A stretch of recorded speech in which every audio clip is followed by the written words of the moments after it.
We all know that around 50% of the extremely premature babies fail extubation, even when we are very careful and when the extubation criteria which we have defined, like the level of respiratory support or respiratory function parameters, are met. 15 to 20% of the extreme low birth weight babies are exposed to around 3 or more episodes of mechanical ventilation before they are discharged home.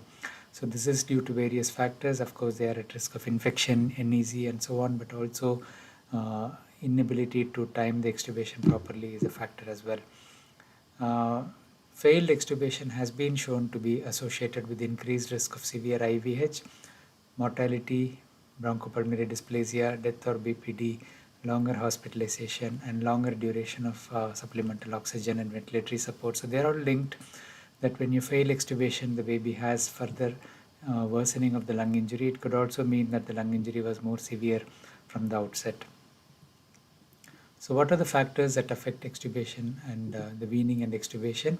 So obviously the most important factor is the expected course or the severity of the disease.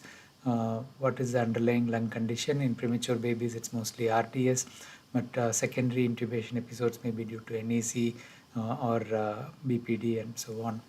The weight and gestation play a very important role in success in extubation.